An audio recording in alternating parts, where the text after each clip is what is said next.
For hundreds of years, the story of how Europeans found America has been all about one man, Christopher Columbus. His name is in every history book, on every monument, and in everyone's mind, as the person who opened up the New World to Europe. But here's what will blow your mind. Long before Columbus ever stepped onto a ship heading west, another group of people had already crossed the Atlantic Ocean and reached America. These were the Norse, or as most people call them, the Vikings. But wait, it gets even crazier. Many experts have doubted or ignored the idea that Vikings reached North America in any real or lasting way.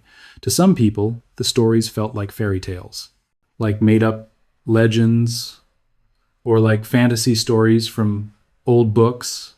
But brand new scientific proof reveals something completely different. And trust me, you won't believe what they found. The common story that most people believe is this: Vikings accidentally stumbled across North America, maybe because a storm blew their ships off course.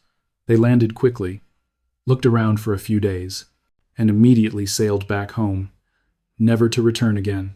That's what everyone thought happened. But the new evidence shows something that changes everything. Vikings actually made North America part of their regular world. They used America's huge forests as a place to get wood, just like how modern countries buy supplies from overseas. This wasn't a one-time accident.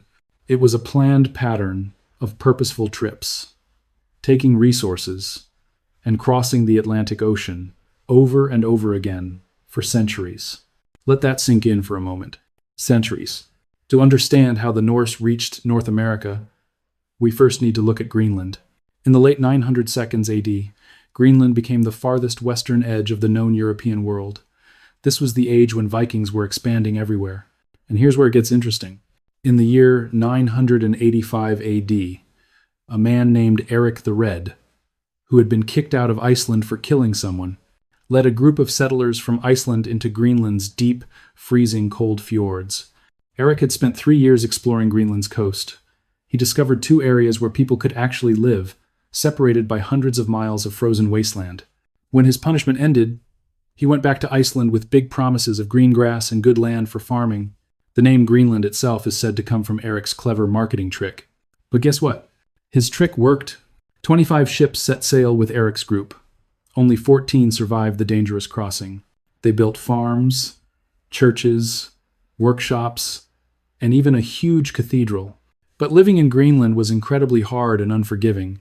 Summers in Greenland barely lasted 3 months. The soil was thin and gave poor crops.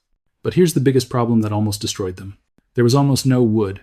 The lack of wood was life or death, because wood was the foundation of Norse survival and success.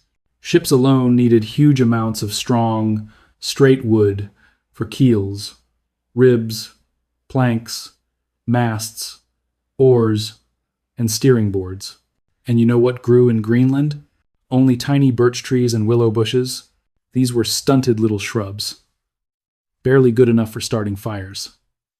Definitely not for building anything.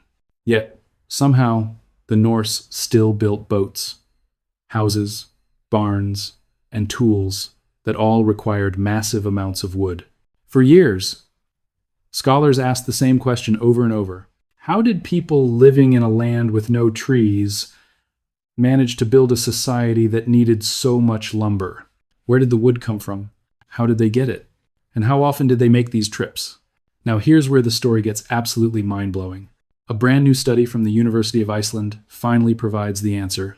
Scientists looked at 8,552 wooden pieces recovered from several Norse farms in Greenland. They used special microscopes to identify what type of trees the wood came from, how they grew, and the structure of their cells. Among the thousands of pieces they looked at, most came from places that made sense. Some was driftwood from Siberian forests that had been carried by Arctic ocean currents. Other wood was pine and spruce from Scandinavia, brought across the North Atlantic by settlers and traders. These materials matched what everyone expected. But then a small group of wood pieces stood out, and this is where everything changes. 26 pieces of oak, beech, hemlock, and jack pine. None of these tree types grew in Greenland. None grew in Iceland. None grew anywhere in Scandinavia. Their origins pointed to one place and one place only, North America. Specifically, from forests around the Gulf of St. Lawrence and the Labrador coast. But hold on, because it gets even better. These were not random pieces of driftwood shaped by ocean tides or currents. The wood pieces showed clear signs that humans had worked on them, cut marks from metal tools, worked surfaces made for specific purposes. Most importantly, the wood had been cut from the bottoms of living trees, freshly cut timber, chosen because it was strong and high quality. And here's the part that makes natural drift impossible. No ocean current could carry hemlock or jack pine from North America to Greenland. These tree species grow along the eastern coast of North America. They're completely outside Arctic current systems. For such wood to reach Greenland, humans had to do it, cutting the trees, loading them onto ships, and transporting them across the ocean. Think about the planning that required. Think about the skill. Think about the courage. All 26 North American wood pieces came from a single location, Gardar Cathedral. This was the home of Greenland's bishop and its most powerful farm. This tells us that only wealthy families could get such valuable material. Together, all the evidence points to something incredible, not a single desperate trip by lost sailors, but organized, intentional trips, carried out by structured Norse communities. This was a business, a resource extraction operation that lasted for generations. The modern part of this story started back in 1960. That's when scientists uncovered the remains of a Norse settlement at Meadows on the northern tip of Newfoundland in Canada. Here were long houses, workshops, and an iron-making furnace, all unmistakably Norse. But in 2021, researchers did something even more amazing. Using special signatures from cosmic radiation preserved in tree rings, they dated Viking activity at the site to one exact year. The year 1021 AD, 1,000 years ago. Exactly. Let me explain how incredible this achievement was. This method depended on finding a specific cosmic ray event that happened in the year 992 AD. This event left a distinctive spike in radiocarbon levels in tree rings all over the entire world. By counting rings outward from this marker, researchers figured out that the trees had been cut exactly 29 years after the cosmic event. That means in 1021 AD. Meadows is now proven to be the earliest European settlement in North America. It predates Columbus by almost 500 years, and it proves beyond any doubt that the Norse reached the American continent and established a real foothold. Yet the newly studied Greenland wood reveals something even deeper and more shocking. The Vikings didn't just make one visit and leave forever. They came back, again, and again, and again, transporting wood and resources across the ocean, maintaining contact over what may have been hundreds of years, possibly even over 3 centuries, based on the evidence. And here's something that will give you chills. Those medieval Icelandic sagas, written around the year 1000, described westward trips to lands rich in forests, animals, and resources. They specifically mentioned Greenlanders traveling to a place called Markland, which matches up with the Labrador coast, to get timber. For generations, historians dismissed these accounts as fiction, made-up stories. But now, scientific evidence supports them. The sagas were telling the truth. Let me paint you a picture of what Meadows actually looked like. This site sits on the northern tip of Newfoundland. It's been a UNESCO World Heritage Site since 1978. The settlement contained 8 buildings made of turf and timber, 3 large halls for living, 4 workshops, and 1 smithy for working with metal.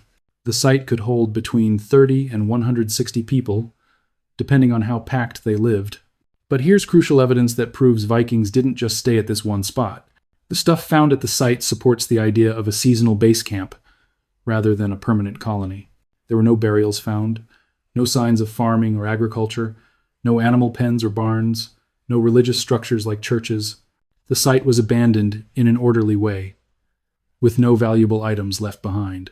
This matches a planned departure, rather than running away from some disaster or attack. Scientists recovered butternuts and butternut wood at Meadows. The northernmost place these trees grow naturally is New Brunswick, which is over 1,000 kilometers to the south. This confirms that Vikings did major exploration way beyond Newfoundland. Dr. Birgitta Wallace, who was Canada's top expert on Norse North America, believed the site was meant as a base for further exploration, a gateway to other sites. Now let me tell you about something that will absolutely blow your mind. Meadows contains the only place in all of the Americas, north of Mexico, where people worked with iron before Columbus arrived. The only one. The smithy at the site produced 15 kilograms of slag, 98 fragments of iron nails, and evidence of a bloomery furnace. The workers extracted bog iron ore from the wetlands nearby. They built charcoal kilns to make fuel for extremely hot fires, and they forged nails for repairing ships. This suggests that practical necessity drove the operation. They needed nails and metal items to survive and maintain their ships. Other confirmed Norse artifacts found at the site include a bronze ring-headed cloak pin, a soapstone spindle whorl, jasper stones for starting fires, and wooden artifacts with distinctive marks from metal tool cuts. The wood samples that scientists used for the breakthrough 2021 dating had been frozen and preserved for decades by Dr. Wallace. But why were all the previous estimates of the timeline wrong for so long?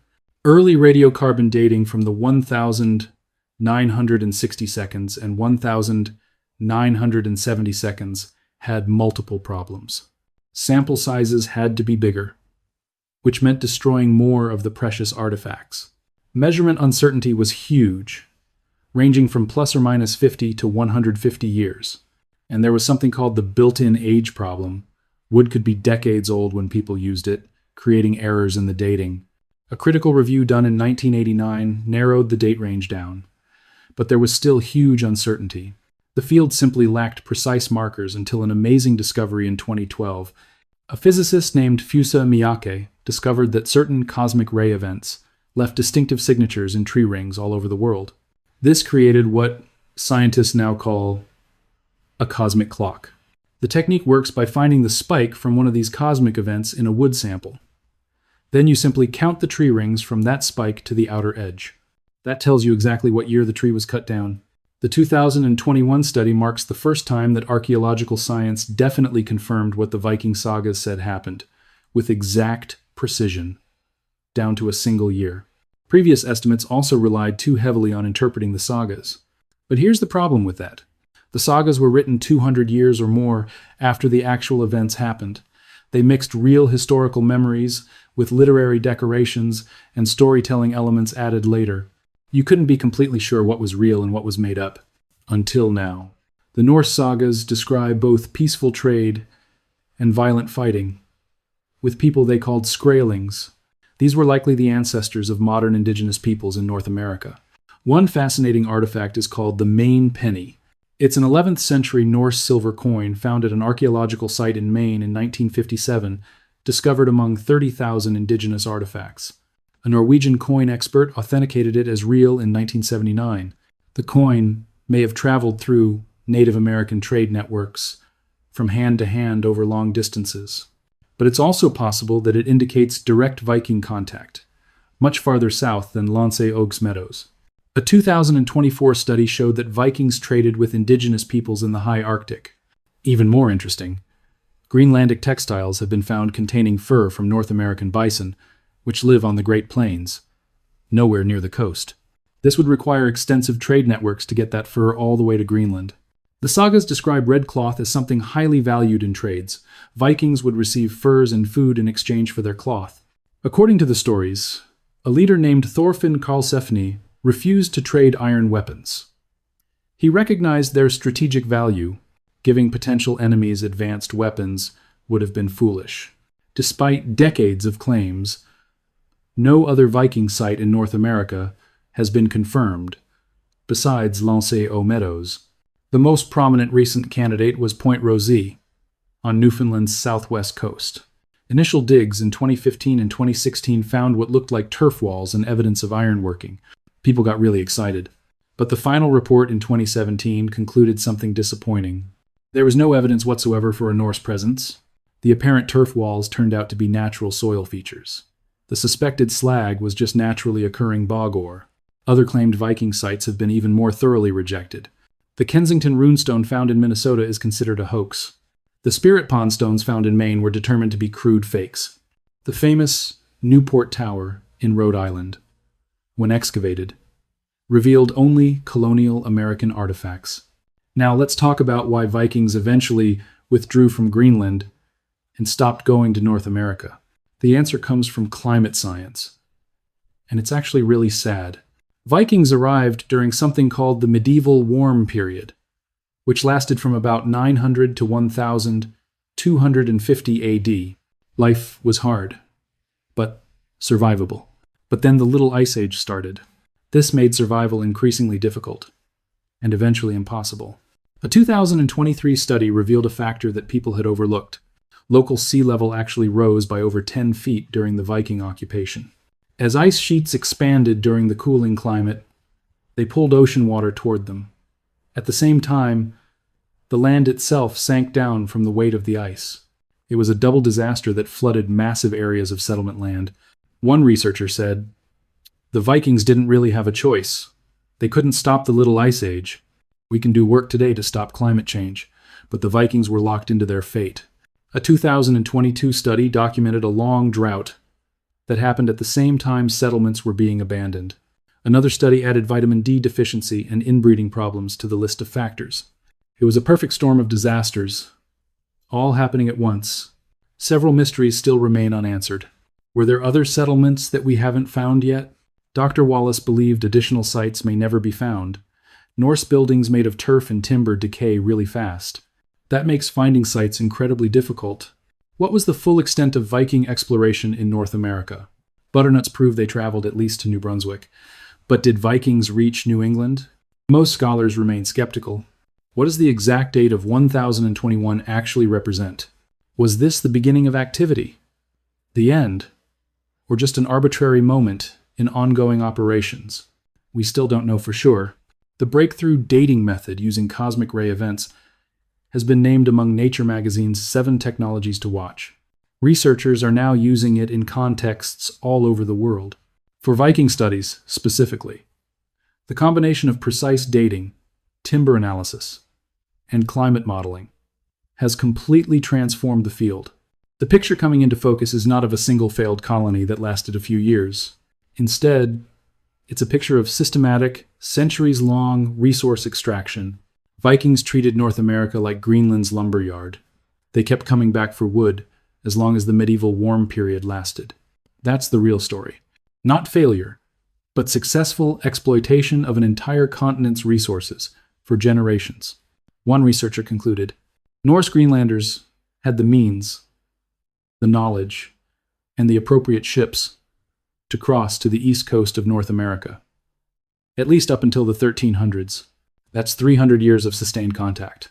The Vikings may have given up on permanent settlement after conflicts with indigenous peoples made it too dangerous, but they never stopped coming back for the trees. They kept doing it for as long as they possibly could, until climate change destroyed Greenland itself.